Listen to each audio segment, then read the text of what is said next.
Welcome to West Virginia Beer Roads, a podcast all about beer from a West Virginia perspective. I'm Erin McCoy, here with my podcast partner, Charles Bockway. There is no one person who's had more to do with establishing a modern approach to the wine business in West Virginia and to our public wine culture here, more than our guest today. He grew up in Harrison County and he's been living in Charleston for many years. And you've probably seen his wine column in the Charleston Gazette-Mail or the State Journal regularly since the 1980s. Of course, I'm talking about John Brown. John, welcome to West Virginia Beer Roads. Hey, nice to be here. Yeah, and we're going to switch a little bit of gears here, and we're not going to talk so much about beer tonight. We'll get into some beer, but we want to talk about wine a little bit and West Virginia wine market. You've certainly been an observer of the West Virginia wine market for a long time, and I just kind of like to start out with, how would you describe the current state of West Virginia wine market? Well, let me just say one thing first. I, like everybody else, I think of my era, I started out drinking beer, didn't drink much wine, drank occasional Mad Dog 2020 or some really great product like that. But one of the things I've discovered in my home winemaker is some people say, well, what about beer? I mean, you get all these craft breweries, and don't you like beer too? And I always say it takes a lot of beer to make good wine. And that's the absolute truth, because I've never, ever made wine where we weren't, hoisting a few brews. Anyway, talking about state of the state wineries, they start out really, really well. We're going to talk historically about the first ones and that sort of thing, but they kind of didn't really. I guess they just really haven't evolved as much as I had hoped they would. There are a lot of good ones. There are ones that are doing a great job. The biggest problem I see with West Virginia wineries is their either inability to grow what's called Vinifera grapes. Those are the ones you've heard of: Cabernet Sauvignon, Merlot, Chardonnay, Riesling, or and I can give you some reasons why they're probably not doing that. It's a lot harder with our climate and that sort of thing.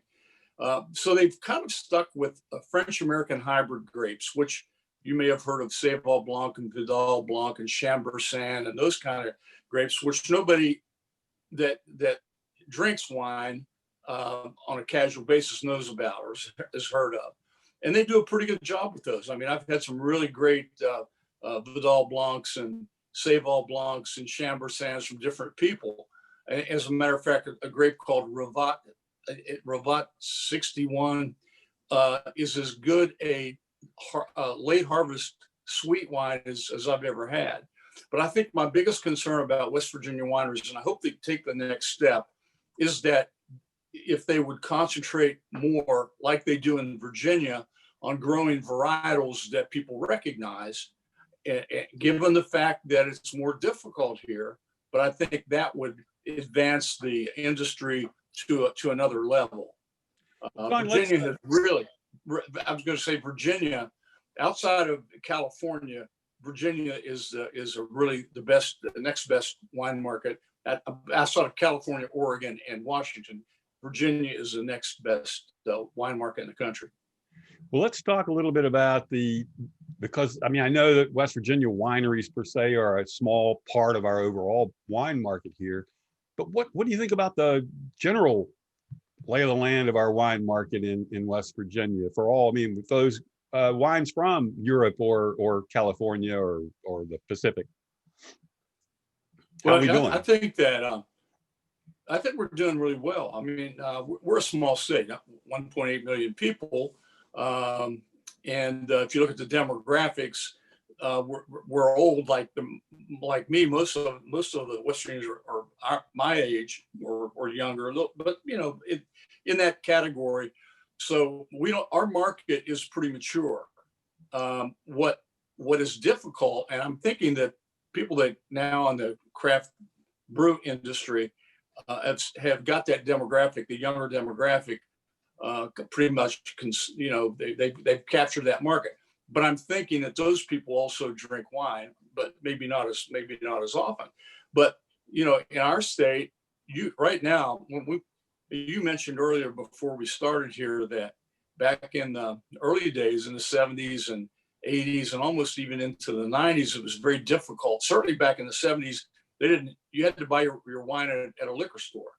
So we were able to change that law. Now you have availability. And just about, you literally can go to a local wine shop, a grocery store, and tell them that you want this wine, even though they don't have it. They'll go to their distributor, and if the distributor doesn't have it, they generally can get it, unless it's something really rare. So there's an ability now, and particularly with online wine sales. I buy a lot of wine online at a couple of different purveyors that I trust. And I have it sent to the FedEx print and ship center, so that I don't have to sign for it myself until I go and pick it up. So there literally is an availability to get just about anything you want. And that's, I've thought that myself, that it's an incredibly positive environment, considering again how small we are and how little wine we really drink. But the availability's here, and what I've asked, like when I go to the wine shop at Capital Market, I've ordered special ordered wine, and like you said, you can pretty much get whatever you want. It's really so different from the beer market, because they don't allow the beer to come into the state like they do wine, or it's not as easy to bring in these special products and things. Yeah, there's good news and bad news with that. Good news is you have access to all these wines all over the world. The bad news is you've got access to all these wines all over the world. And the problem is, wine, the language of wine is so confusing anyway, because a lot of the words are foreign language, French or Italian or whatever. And so the label information is so difficult. And so a lot of people won't drink anything other than American wines, or wines that were the labels in English. But even that, there are so many types of wine, that it can be overwhelming. That's one of the things when I write my wine columns for the State Journal and for the Gazette Mail. What I try to do is I'm probably give people too much information, but I view my role as almost an educator. Now, certainly I have my own preferences and I state them. And then the other thing that I always try to do, and I assume that people that write about beer do this too, is wine is only half of the experience. Food is the other half. And so I always, whenever I write about a particular wine, I always talk about the foods that I think would pair well with it. So to me, it's an educational process. It's a process where you have to sort through all of the stuff out there. I always tell people when I do tastings or wine dinners, if you think that you've had the best wine, you haven't. And if you also, secondarily, if you think that you have to pay a lot of money to get a good wine, you might, but you don't. So just explore, do more exploring. And that's what I like about, I'm a mountaineer, I went to WVU, and so I'm mountaineer, gold and blue through and through. But so I love the craft brew industry, and I really support a lot of them. And we'll talk about the ones I like a little later, the ones I particularly like. But the one good thing about that is that you've got a state industry that we all kind of love and want to support. Small business, all those kinds of things, local, all the nice buzzword kind of things that make a lot of sense. Well, John, let me bring in my co-host here on West Virginia Beer Roads, Erin McCoy. Erin? Hello. Welcome to West Virginia Beer Roads, John. We're glad that you're able to join us this evening. Oh, yeah. Good to be here, Erin. How about telling me some things that you think that we could do better, or that we really need to improve in our wine market all around? Well, I follow it fairly closely. I'm very good friends with some of the people that got this industry started, like the Stone and Thomas people. And then out of that came Teddy Armbrecht with the wine shop at Capital Market. I think in terms of the retail exposure that we have, I think the distributors have been pretty good about bringing all the different products that a lot of the different products that are available out there. If you read the Wine Spectator, for example, and you see some of the things that are a little bit more obscure and hard to get, you still can ask and possibly get them.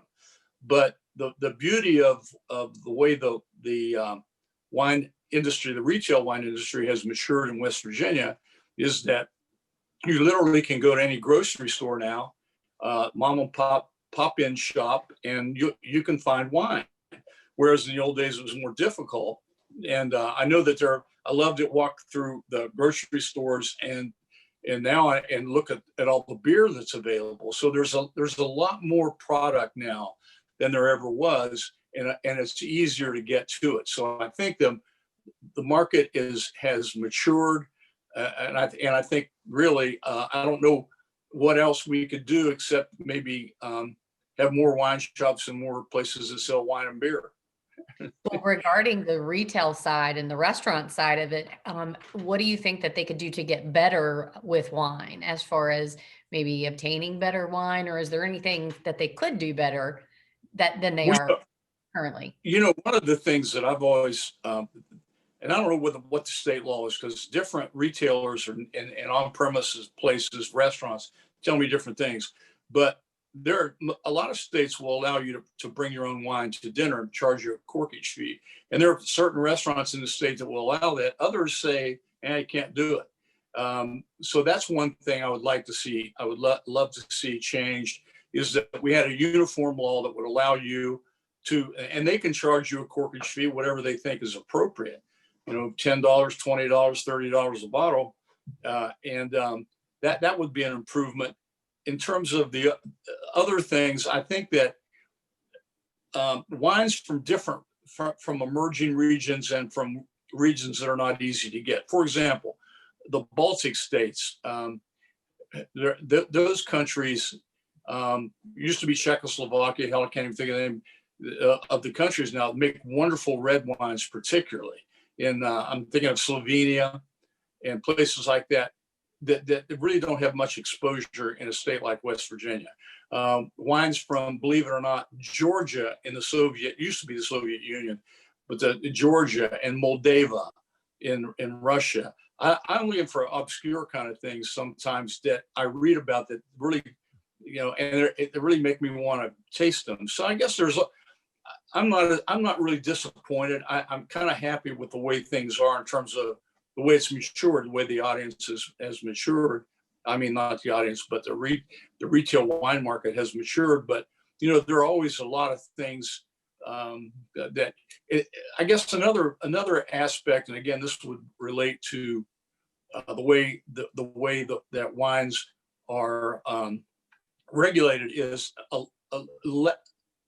I think the state sometimes restricts tastings and dinners and has really weird laws. And a lot of times, again, it's depending upon what part of the state you're in, you can do things that you can't do in other parts. So there's no uniformity to a lot of the way the ABCC regulates where and how you can consume wine.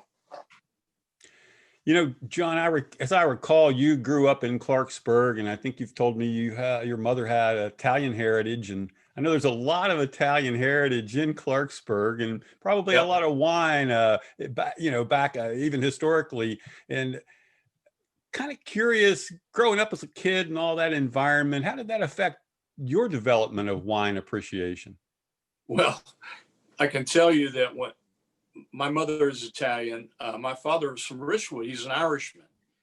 But after the war, he and my mother got married. He came to Clarksburg because that's where the work was. He worked at a glass plant. He was the head of his union.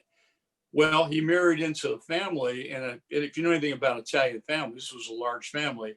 I mean, it's very insular. I mean, everybody does everything together. So he was kind of overwhelmed, but eventually kind of got used to it. I grew up in that environment. My grandfather, who was a coal miner for the first 15 years and saved his money, built a bakery, which my cousins still run in an area Clarksburg called Northview, Health-bred, D'Annunzio's Health-bred. I worked there from the time I was in 6th grade through high school. In high school, I'd work on a Friday night. I'd play a football game, go home, and I'd go to work at 2 a.m, work, sacking hoagie buns and pepperoni rolls and all that sort of thing. So we'd go to Sunday dinner, even as children. A lot of times they would put a little wine in a glass and put some water in it. And when everybody toasted, we were expected to do it. And I hated it.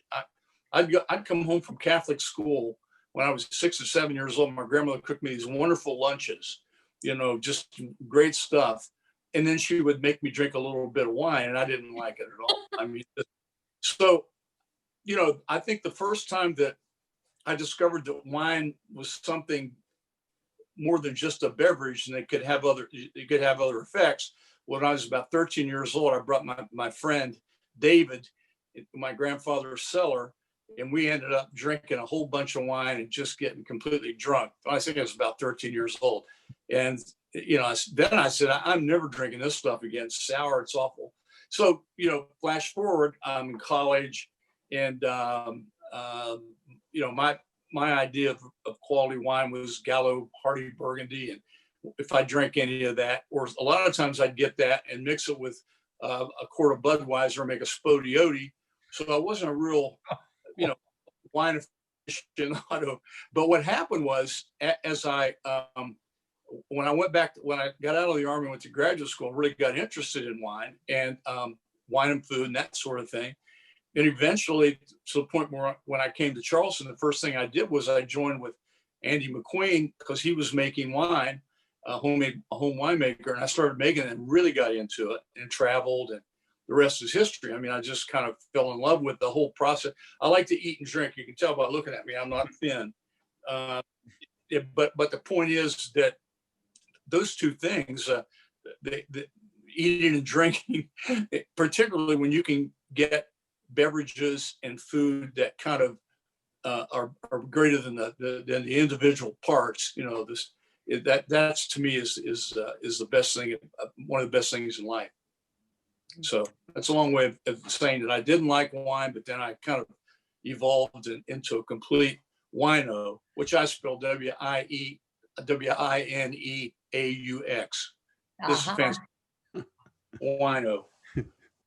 Well, speaking of evolving, looking into a little bit about you and what's going on and checking out your website, I see you don't just write about wine these days, and you absolutely have a website, which is wordsbyjohnbrown.com. And there's some information on there. Would you talk about that for us? Yeah, I retired from my day job about 4 years ago, and my wife said, John, you probably can't start drinking wine at 10 o'clock in the morning, to which I said, why not? But she said, you need to do something. You've always wanted to write. You always wanted to write a novel. And I always had. I was too lazy when I was working and raising a family. And but I thought, when I was one of the unfortunate people that got to go to Southeast Asia, an all expense paid trip to Vietnam in 1969 and 70. And when I came back, I was so affected by it, not so much in a PTSD way, but I was affected by, I'd read all kinds of war books before that. And I was actually in a war. I'm thinking, man, you can't make this stuff up. So I thought, well, maybe I will. I'll try to write a novel. So I started writing. I wrote a couple of chapters, sent them off to a friend of mine who was in New York. They liked it. But then they said, nobody wants to read about Vietnam. This was like in 1980. So I put it down. I retired. So I started writing this book. And the first book called Auggie's War, AUGIA. Auggie is a guy, is Augustino, but he's kind of like I was. He's half Irish and half Italian, growing up in the Italian side. So he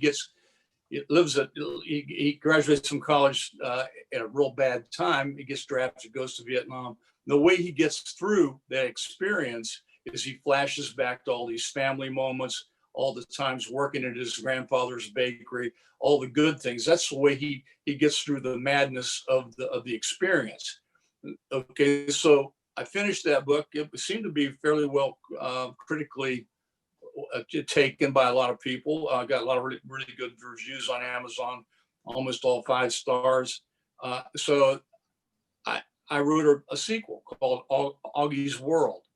And Augie's World, it follows Auggie when he comes back from Vietnam, and he's really suffering from PTSD. And he tries to go to graduate school, can't do that. Finally comes back, works at his now his uncles are running the bakery because he's having such bad dreams and such a tough time. He's taking drugs, he's drinking, and he's trying to get through it, and his family's trying to help him. Well, I don't want to give away the plot, but something bad happens where he has to leave town, and he's being chased by the mob. And so a bunch of things happen. I introduce a whole bunch of crazy characters, and it's how Auggie kind of gets through that. And so everybody now saying, well, you're going to write another Auggie story. And, I don't want to, but, I think I'm probably going to, because I need to finish this saga. But in any event, that's how that's what I do. I write now, and I used to tell people kind of kiddingly, but I think in the back of my mind, I actually believe this, that writing about wine and food all these years was just practicing my art, my skill, so that one day I could write a book. So that's it.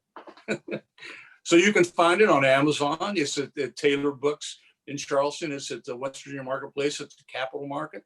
So there's my ugly commercial little pitch. Yeah, John, we'll put up links to your website and all on our website here for West Virginia Beer Roads and Brilliant Stream with this article and with this podcast and things. So yeah, we'll definitely do that. Thank you. We're talking a little bit about the old days, and I remember you and Andy McQueen first time in my mind anyway was like back in 1981 when the legislature was taking up privatizing the wine industry, from taking it out of state control. You guys were working on that. How did you get involved in that effort? Well, I was making wine with Andy, and I knew the people who were in those days involved in the wine industry, and I certainly knew. I was up at the legislature. I was what I call a semi-lobbyist. In those days, you didn't have to register. But so Andy actually he and another fellow wrote the first draft of that law.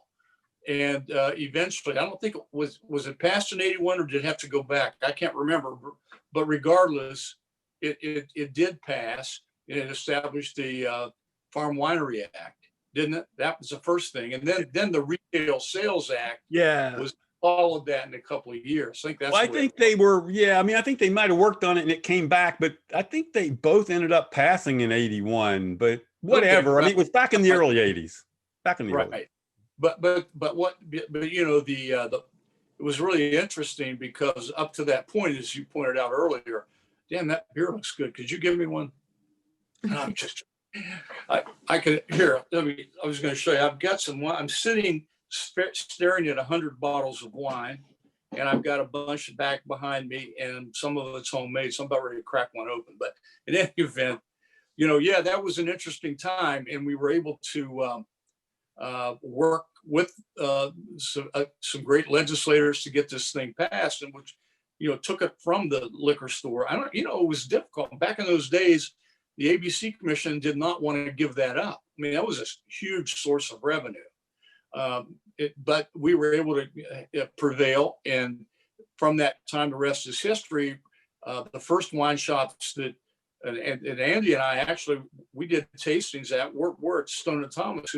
Stone & Thomas then, again, Ted Armdrecht Sr., great guy and very visionary, decided that he would have wine shops in all of his stores around the state. And at that time, he had several stores, Parkersburg, Wheeling, all over the place. So Andy and I would, on a weekend, we'd switch off. Almost every other weekend, it seemed like we would go up to, one of us would go to Wheeling or Parkersburg or Huntington, and we'd do wine tastings. And so it enabled us to do that, spread the word that way. And we then would do tastings, obviously, at Stone & Thomas and down here in downtown Charleston, in the basement. And that developed into I would do wine dinners at the Marriott a lot of times for different events at the Tarragon Room, if you'll remember that place. And so they also had a guest chef program where they would bring Peter Meyer, God rest his soul, who's been gone for a while now, was a great classically trained chef, and he brought in all of these buddies from Europe that they'd come in for a whole week. If you remember that, the guest chef program, from Italy, from Germany, from Spain, different places, and we would do these pair the wines with them, so that people could then choose to have wine with the dinner, the guest chef dinner. So a lot of good things happened as a result of all of that work that was done in the early 80s to get to make wine more accessible. Yeah, I don't think, if you're a younger person that wasn't around back in the late 70s up to the early 80s, you don't remember how bad the wine market was here. You couldn't get anything. Yeah. I mean, that was night and day. And what you guys did, and you and Andy and the others who all worked, I mean, there was I'm sure a lot of people working on that legislation. Oh, yeah. But that's just was a radical transformation. It modernized the West Virginia wine industry to, like we were saying at the very beginning of this program, where you can pretty much get most anything you want now in wine here. Even though we're not a big wine drinking state and we're a small population state, you still can get availability of all kinds of stuff. It wasn't like that years ago, not at all. It's just hard to believe that things weren't always the way they are, because it just was. I remember one time going to the store on Tennessee. Was it Tennessee? No, it was Ohio Avenue. Yeah, Ohio Avenue was the big liquor store. I was in. It was probably the early 80s before the law passed, and I was looking around and I saw this Chateau Côte d'Estournel. It's a second growth Bordeaux, which, if you know anything about wine, if you try to buy a bottle of that now retail, it's probably $500 a bottle, $400 in a good vintage. This was 1970, and I knew that 70 was a spectacular Bordeaux vintage. They were selling it for the unbelievably high cost of $8 a bottle, which, and I was working and I had two young kids. I went and I got my checkbook out and I actually bought a case of it. And I didn't tell my wife because I don't think she'd have been appreciative of it. She is now, because that 70 was believe it or not, was our wedding anniversary. 1970 is when we got married, and we just drank. I have 3 bottles of it left. Just our 50th wedding anniversary. Drank a damn bottle of that, and it's still super. It's unbelievable. Kind of brown, a little orange, but flavors there. I mean, I was afraid to decant it because I thought it would go away. Hell, it literally lasted for like 2 hours and got better. So anyway, that was one of the benefits of having the state store. They didn't know what the hell they had. So I get this really great second growth Bordeaux for $8 a bottle, which at that time was, probably the equivalent of $20, which still was nothing for that kind of wine. But that was the only benefit I ever had from the state store, the state store system.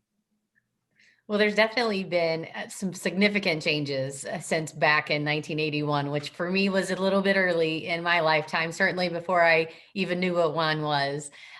What would you say are the biggest, most significant changes that we've accomplished from that time to now? Well, obviously, the availability is probably the biggest thing.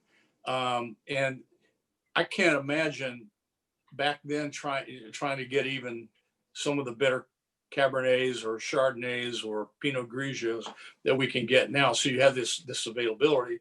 Also, it's exposed people to, whether you're drinking a beer or a glass of wine, it kind of is a wonderful way of sharing, your friendship with your family, with your loved ones.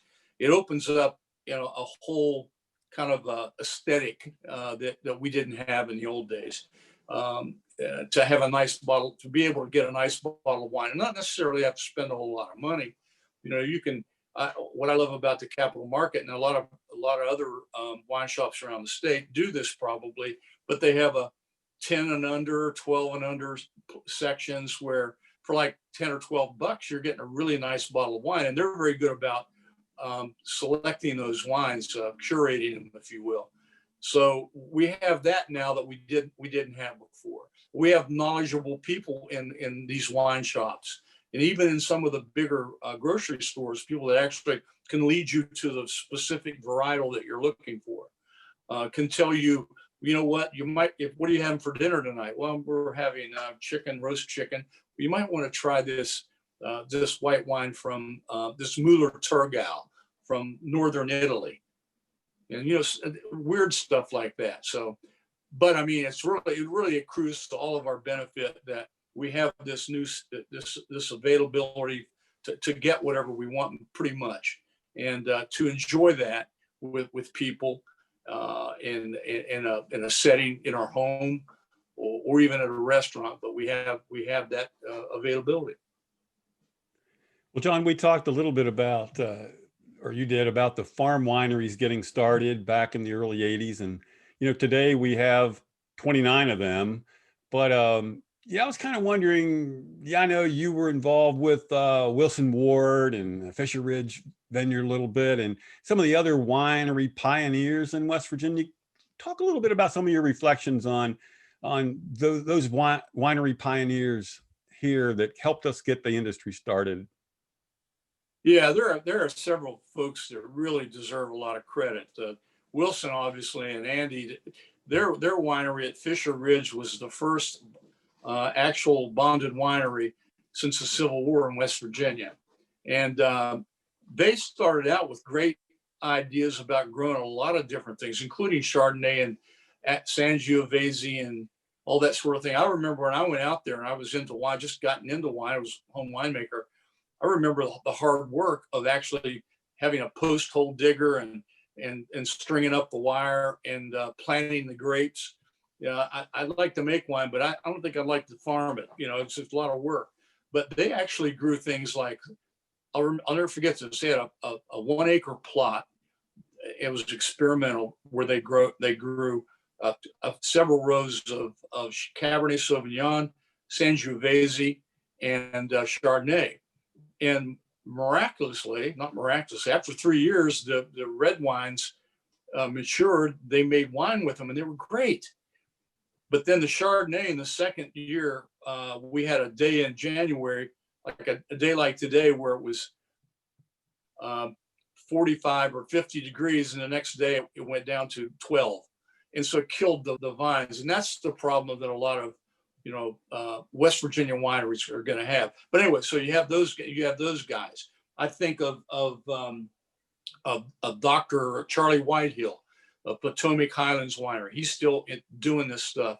He is one of the few people in the state that actually grow vinifera. He's up at like 2,000 feet, I think, in Hardy County, or maybe it's near Romney or Kaiser. I'm sorry, and he's growing Riesling, Chardonnay. He is Cabernet and Merlot, Pinot Noir, and he makes French American hybrids. But I have a lot of respect for Charlie Whitehill and his partner initially, who now is the owner of West Whitehill, Steve West, is also a pioneer. You have guys like Dr. Dick Daniels, who's passed away a few years back, who had his winery, Daniels Vineyards, outside of Beckley. Really great guy, and just a real pioneer in terms of growing different varietals. Probably had 100 different varietals he tried on his farm, which was actually, his winery was actually an old golf course. Jerry Deal in Morgantown, his family's still making wine. Forks of Cheat, great place. So there are tons of people, not tons. There are a handful, not tons, that really made this industry go, and some of them are still at it. Yeah, it seems like we had a lot of energy, and like you mentioned, a lot of really good people working in this industry, and there was some excitement that maybe I don't sense as much nowadays. Even from some of those pioneers, they're either retiring, doing something different, or or just maybe the next generation, like in Jerry Deal and Lambert's and all that are taking over the wineries. Do you see a change? I mean, in that?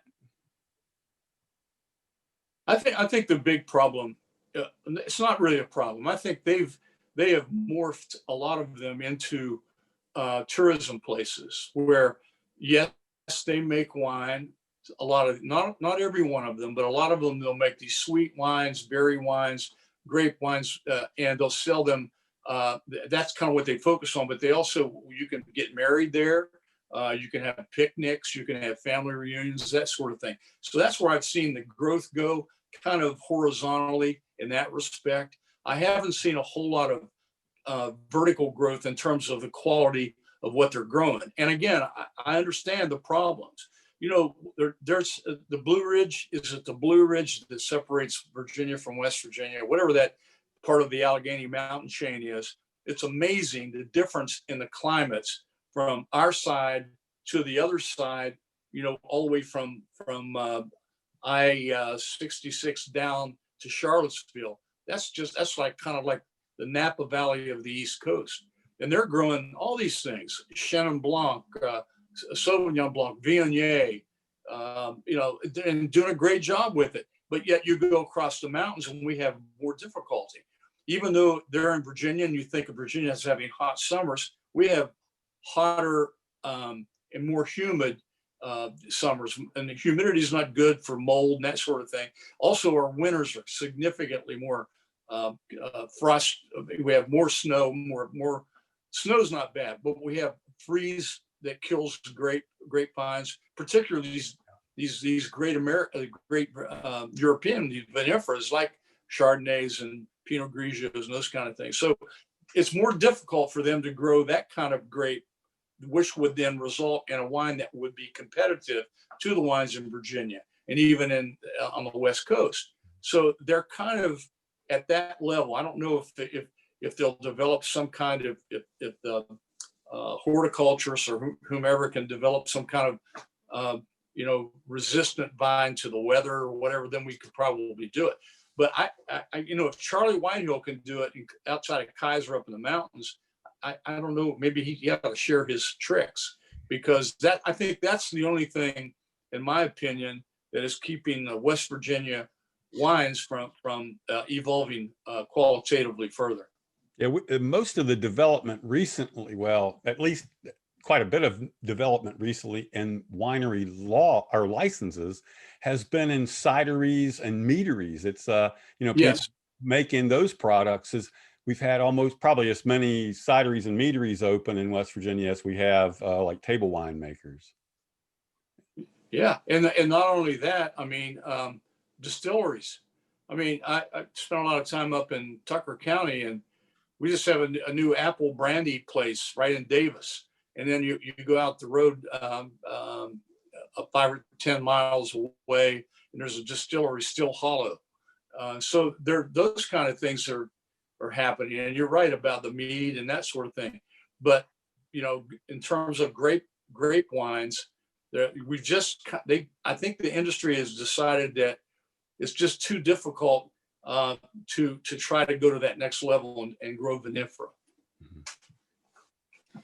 Well, we, of course, normally direct this program towards beer and craft beer and to beer drinkers, hence, you know, West Virginia Beer Roads.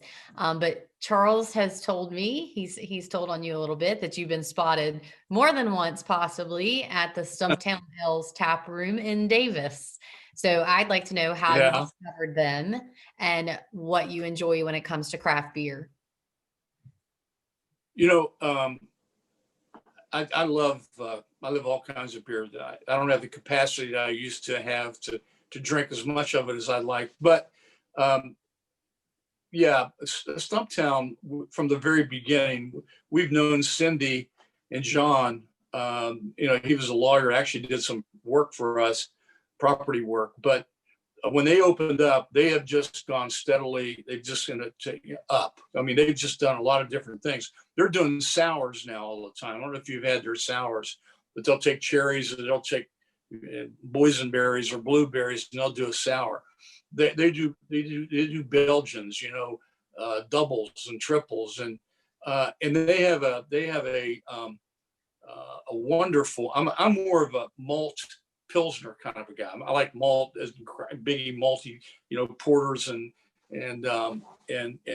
stouts, but I also like lagers and pilsners, and so I kind of I'm bugging them all the time about doing them. And it seems like everybody in the state does. If I have one complaint about the craft brew industry, and I'm sure you do it because it sells, is all the IPAs out there. And to me, I don't like them because they dry me out. There's kind of like a beech nut um, chewing gum kind of taste to them that I don't like. They dry me out there, and so I don't like them. But I'll try them. I always try them, hoping that maybe I'll find one I like. But I love everything else. I like the darker beers. I like pilsners, lagers. I like ales. But Stumptown to me is just the epitome of what, if I was going to do it, I'd love to have a business like that, because Cindy particularly is just such a wonderful person, and she's so, just ebullient, and she's happy, and she knows her beer, and she has good people, and she has a very loyal crowd. So yeah, I love them. I mean, at one point we had 3 breweries within a mile in Davis and Thomas. We still have Mountain State, but I don't know whether the retail operation is open anymore. And then of course at Davis Inn, but that's kind of gone by the wayside. But we still have 2 in that little 1 mile stretch. Mm-hmm. Well, I know as a West Virginia craft beer drinker, we were excited to see them have a tap room here locally in the Charleston area. So we definitely enjoy their beers as well. And we've had them on our program before, and it's a great group. So yeah, it's great. They're good. Like craft beer. Yeah, I know them. I know the guys a little bit. At Big Timber, I've been to their brewery in Elkins several times. And so I sneak in and get a beer every now and then. Yeah. John, we are fortunate. We don't have a ton of breweries in West Virginia, just like we don't have a ton of small wineries. But we really we're lucky. We have some pretty good breweries these days. I mean, overall, I mean, the percentage of ones that are making really good beers, you mentioned 2 of them there with Stumptown and Big Timber, and Mountain State, sells a lot of beer, and they have tap rooms in Morgantown and Deep Creek Lake, Maryland, and Clarksburg or Bridgeport, whatever now. Yeah. So, I mean, people are doing good in the beer business here, relatively, I think. Yeah, I think you're right. And I was just saying, the Weathered, is that what it's called? The Weathered, the brewery, craft. What's it called? It's Weathered Ground in Cool Ridge, West Virginia. Yeah, man, I love that. I kind of live really close to Bricks and Barrels, and so Drew, the guy that the bar guy there, always hit him up for some tastes of new stuff. And I said, when are you going to get a Pilsner? He said, I got one for you. And he gave me a sip of that. And I said, well, I have to have more of that. So they have it in cans. So I bought a bunch of them. I really like it. Yeah. Yep. All right. Wine drinkers, you heard it from John Brown. Yeah, give some of those Weathered Ground brews a try. Yeah, you guys, it is really good. But, there's so many of them. You're right about that. I try to try different ones because Drew down there always has different things, and I'm close. Aaron, you have anything else? Just that I believe we have some common friends, acquaintances, more closer friends to you than me, although I am friends with them. But Rob and Carrie Groom, the Grooms, I know I briefly mentioned that I think that you know them. And of course, my kids have gone through school with their kids. And I believe Rob does some wine things for you. Yeah, no, he's one of our winemakers now. I mean, I'm the winemaker emeritus. I come in and direct people, do this, do that, make sure I get things topped up. And I don't lift in as much as I used to, but I'm in there with them, making sure all the stuff is in my son's cellar, and I'm always after him to keep the damn barrel topped up. Because you forget about it, and you in a wooden barrel, you lose 15% of the liquid volume unless you keep it up there. And of course, then you have an oxidation issue. So, but Rob and a couple other guys, that are younger guys that are really into it now. And so I feel like we're set for the future with Well, these wines. well, he was quite excited when he heard that we were interviewing you today. So, Rob's a great guy. He likes an occasional sip of bourbon too, which that's we okay. seem to always find down there where the wine is. There's always these different, little lovely little bourbons. So before we close this out today, another sector of an important sector of the wine business are the wine distributors, the wholesalers, and we've had to depend on them. John, you mentioned, I think very early in the program today, some of the fact that, that's an important aspect of our industry. And give me some thoughts on who you've seen in the wholesale side that have done a good job for wine in West Virginia. Well, I mean, there are just tons of them. If I try to start naming them, I'll leave them out. But some of the early ones, beverage distributors in Clarksburg, North Central in Clarksburg. I knew those two because they're also, or North Central is also here.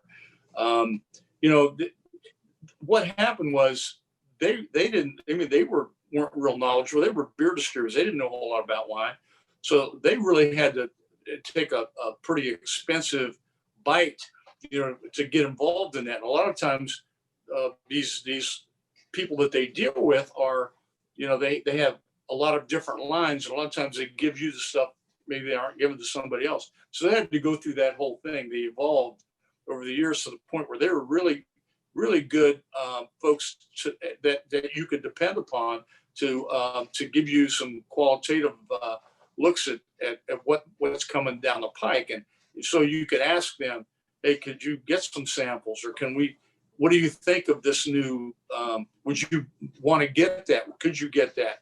And so they provided a lot of the knowledge about the wine industry to people like retailers who didn't really know much. And so they were between, they still had to deal with the ABC Commission. And I think there was probably not a whole lot of love lost in the early days. The ABC Commission didn't really like the fact that they were losing a bunch of that stuff. So these guys had that weight on their shoulders too. So, I mean, I really think, that we have a debt of gratitude owed to those folks too.